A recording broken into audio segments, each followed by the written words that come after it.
നമ്മൾ ഒരുമിച്ച് കൂടിയതും അങ്ങകലെ നീണ്ട പനമരങ്ങളാലും മുന്തിരിപ്പൂവള്ളികളാലും സമൃദ്ധമായ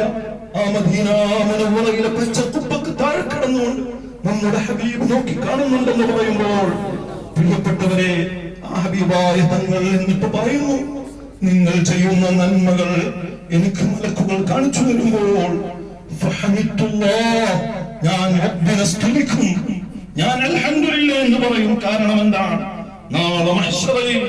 എന്റെ ഉമ്മത്തിനെ നിർത്തിക്കൊണ്ട് എന്റെ ഉമ്മത്തിൽപ്പെട്ട ആളുകൾ നന്മ ചെയ്ത സന്തോഷം എനിക്ക് കാണാമല്ലോ, സ്വർഗത്തിലേക്ക് എന്റെ ഉമ്മത്തിൽ അംഗഫലം കൂടുമല്ലോ എന്ന സന്തോഷം കൊണ്ട് ഞാൻ എന്റെ ഖബറിൽ കിടന്ന് റബ്ബിനോട് ഹംദ് പറയുമെന്ന് നമ്മുടെ നേതാവ് അഷ്റഫുൽ ഖൽഖ് മുഹമ്മദ് മുസ്തഫ എന്നിട്ട് പറഞ്ഞു, ഓ ഗൈറദാലിക, നന്മ അല്ലാത്തത് ചെയ്യുന്നത് കാണുമ്പോൾ ഫഅസ്തഗ്ഫിറു ലഹു, എന്റെ പ്രിയപ്പെട്ട സഹോദരങ്ങളെ, ഇന്ന സ്ഥലത്തുള്ള മുഹമ്മദ്, ഇന്ന സ്ഥലത്തുള്ള അഹ്മദ് തങ്ങളെ അങ്ങയുടെ ഉമ്മത്തിൽപ്പെട്ട ഒരാൾ ഒരു തെറ്റു ചെയ്തിരിക്കുന്നു